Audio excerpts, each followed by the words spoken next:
estas conversas, ninguém quer saber de seguros, mas o que é facto é que é extremamente importante a malta consciencializar-se, né?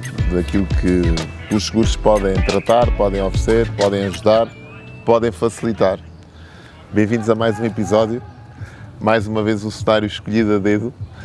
Estamos muito perto não pode-se dizer, no Complexo Desportivo de Vila Real de Santo António. Portanto, já agora, passa a publicidade, não estamos a receber nada para falar sobre o complexo, também não vamos falar muito mais sobre o complexo, só nos deixamos inspirar pela envolvência das árvores e pelo estágio que estes atletas devem estar aqui atrás de nós a fazer, que de certa forma acabam também por transportar essa energia positiva do desporto para dentro aqui deste vídeo. Espero que vos contagie também por esse lado. E dando continuidade a esta série de episódios que nós estamos aqui a ter, os dois, falar sobre seguros de uma forma descontraída, descomplicada e esperemos nós, apetecível também, sedutora, para que vocês consigam sair daqui com mais informação do que aquilo que tinham quando aqui chegaram. A pergunta é muito simples. Verão, incêndios, quer dizer, ainda há poucos dias tínhamos aqui muito perto de nós, em Alcotim, um incêndio que acabou por também lavrar uma série de hectares de terra, ou de terreno neste caso, e a minha pergunta, estávamos em off a falar sobre isto, o que é que acontece se eu tiver, por exemplo, um carro estacionado perto de um fogo, perto de um incêndio, e o incêndio acabar por consumir, as chamas acabarem por consumir o meu carro? O que é que pode acontecer, Luís? Efetivamente, os incêndios são situações extremamente complicadas. Muitas vezes não sabemos de onde é que é, fala-se muito dos fogos postos, desse tipo de situações. Mas há sempre a possibilidade das seguradoras segurarem, ou fazerem um seguro, para aquele bem que tens a preocupação. No caso dos carros, partindo do princípio que não sabemos de onde é que iniciou o incêndio, que não sabemos de quem é o culpado, né? Porque as seguradoras querem sempre procurar quem é o culpado. Quando não existe um culpado, então temos que ser nós a salvaguardar-nos as nossas coisas e a fazer seguros sobre as nossas coisas. Então, um carro, o que é que acontece? Temos de ter uma cobertura, normalmente o obrigatório num seguro automóvel é a responsabilidade civil. Então nós temos de ter uma cobertura facultativa, neste caso seria o incêndio, onde compramos à parte essa cobertura na seguradora para o seguro do nosso carro, onde colocamos lá a cobertura de incêndio. Se houver um incêndio e o carro arder, está coberto. Agora, depois existe, muita gente pergunta-nos sobre as preocupações. Tenho as colheitas, aquilo é uma zona que pode haver lá um incêndio e um dia ardeu todo um trabalho que estou lá a fazer, com árvores de fruto. Existem os seguros de colheitas. Os seguros de colheitas também servem exatamente para isso, para as inundações, para só estar preocupado com as intempéries no inverno, não estraga. Mas é possível também contratar a cobertura de incêndio para as colheitas e se houver um incêndio que não se sabe a causa, ou mesmo que se saiba a causa, o próprio seguro vai pagar. Isto serve depois para as casas. Agora, há coisas que não se segura. Se eu tiver um terreno que está meio abandonado e tiver lá uns pinheiros, a partir das seguradoras teremos muita dificuldade em fazer um seguro para uma mata que não está limpa, que não há manutenção. Agora, seguros para colheitas, situações da pessoa que está lá a viver, seguros para automóveis, seguros para casas, que nesses ramos colocamos a cobertura de incêndio, ou solicitamos à seguradora que nos inclua se não a tivermos. Porque normal.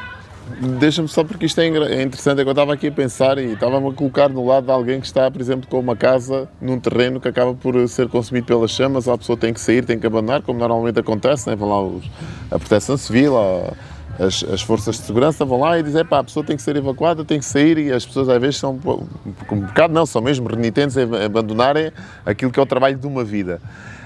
Nessas situações, as pessoas às vezes ficam a pensar, isto não é a minha responsabilidade, é a responsabilidade do governo, é a responsabilidade da Câmara, é a responsabilidade de quem não limpou a mata, porque eu limpei aqui a minha zona envolvente, mas a mata não ficou devidamente limpa. Como é que isto se processa? Não é? A pessoa tem que realmente participar, tem que esperar que venham as entidades competentes, neste caso governos e tudo mais, Dificilmente, a gente já falou nisso, dificilmente as entidades competentes vão assumir um incêndio e que vão pagar a casa. Vai ser como foi com as tempestades. Vamos disponibilizar materiais, existe uma série de donativos que as pessoas vão lá pescar para se tentar minimizar os danos que aconteceram sobre essa situação. Agora, a realidade é que se nós não tivermos o seguro da nossa casa, ninguém nos vai pagar. Dificilmente, a não ser que se junte alguém, se juntem umas entidades e se façam uns donativos e que eu possa reconstruir a casa. Agora, isso não vai acontecer, tinha que ser a única casa a arder num espaço e ter de se mobilizar. Agora, ninguém se vai juntar para me pagar uma casa a mim. Se eu quiser, faço o seguro para me salvaguardar esta casa. As entidades competentes, na minha opinião, nunca vão pagar a totalidade daquilo. Os tais donativos vão minimizar os prejuízos. Agora, se não for a pessoa a preocupar-se com o seu bem, não vai acontecer. Ninguém lhe vai pagar aquilo. Temos de estar sempre preocupados a sermos nós a salvaguardar os nossos bens. E diz-me uma coisa, existe também a hipótese do seguro não se responsabilizar por um terreno que não foi devidamente tratado, cuidado, garantindo, lá está, o perímetro de segurança, de limpeza, etc., ou não? Efetivamente não conheço nenhuma seguradora que não tenha pago um sinistro por incêndio que a pessoa tenha sido lesada. Se está à cobertura, tem. Porque, além do mais, supostamente a lei é clara, nós temos que limpar os terrenos, temos que manter a nossa casa afastada de perigos ou de perigo de incêndio. E a pessoa normalmente preocupa-se. Agora, se eu tenho uma casa que está junto a umas árvores, não vou cortar árvores, não se pode cortar árvores. Agora, toda a gente, no estado normal, tem a casa minimamente salvaguardada para evitar que é um incêndio, porque a própria pessoa que vive lá também não quer que lhe aconteça. Não tem nenhum caso que a seguradora não tenha pago se a cobertura estava contratada. E em relação aos carros, por exemplo, há bocadinho falávamos na questão dos seguros contra todos os riscos e, entretanto, tu também já abordaste noutros vídeos, noutras intervenções, esta questão que acaba sempre por ser um bocadinho dúbia e causar um pouco de confusão em relação ao que é que cobre o seguro contra todos os riscos. Se o seguro contra todos os riscos, a pessoa está completamente salvaguardada de tudo e de todos, fenómenos naturais, incêndios, tudo e mais alguma coisa, ou existem coisas que ficam fora e a pessoa tem que se preocupar ou tem que garantir que está incluídas no seguro contra todos os riscos? Os seguros contra todos os riscos nem existem. Não há nenhum seguro que pague todos os riscos. Se tu bateres de propósito contra uma parede e a seguradora souber que tu bateste de propósito, o seguro não te vai pagar. Não, tem que ser um ato involuntário. Está muito na moda, houve um carro, no outro dia na televisão, naqueles programas que fazem sobre isso que estão à espera, uma senhora que deixou o carro numa garagem e os ratos roeram os fios. Não há nenhum seguro que pague os ratos. A pessoa é que deixou o carro num sítio que proporcionou ou que facilitou que aquilo acontecesse. O seguro contra todos os riscos é um mito. Os seguros são feitos de coberturas, onde a cobertura principal é a responsabilidade civil, danos causados a terceiros. Depois podemos ter assistências em viagens, quebras de vidros, atos de vandalismo, fenómenos de natureza, incêndios, choques, colisões, capotamentos, incêndios, raios, explosão, atos de vandalismo, fenómenos de natureza. Isto são tudo coberturas contratadas à parte. O mito ou a ideia do seguro contra todos os riscos é fazer o seguro mais abrangente que as seguradoras, né? Depois ainda há franquias, ainda há uma série de situações. Podemos fazer um episódio a seguir só com o seguro automóvel e as coberturas do seguro automóvel. Agora, quando eu penso em um seguro contra todos os riscos, é tudo aquilo que é possível segurar e que não tem preocupações com os carros. Agora, não há contra todos os riscos, agora há um determinado número de coberturas que nos salvaguarda para quase todos os problemas que nós tivermos com o nosso carro, né? Agora, especificamente o incêndio. O incêndio é uma cobertura que nós não precisamos ter a tal cobertura de todos os riscos, que é o choque, colisão e capotamento, e podemos contratar no seguro contra terceiros, adicionar uma cobertura, por exemplo, é o incêndio em elementos de natureza, ou o incêndio, raio e explosão. E essa cobertura do incêndio, por às vezes mais 30, 40 euros, 50, consoante o valor do carro, nós conseguimos adicioná-la ao seguro contra terceiros e temos o carro garantido contra incêndios. Agora, existem muitos planos, muitos acréscimos ou acrescentar coberturas ao seguro base do automóvel, onde podemos estar salvaguardados para as principais preocupações. Agora, a frase que eu digo sempre é: o seguro é feito de coberturas. Tem sempre muitas coberturas e é com base nessas coberturas que nós temos que nos aconselhar junto dos mediadores para ver aquilo que nos salvaguarda e que nos precavê para as preocupações que temos do dia-a-dia.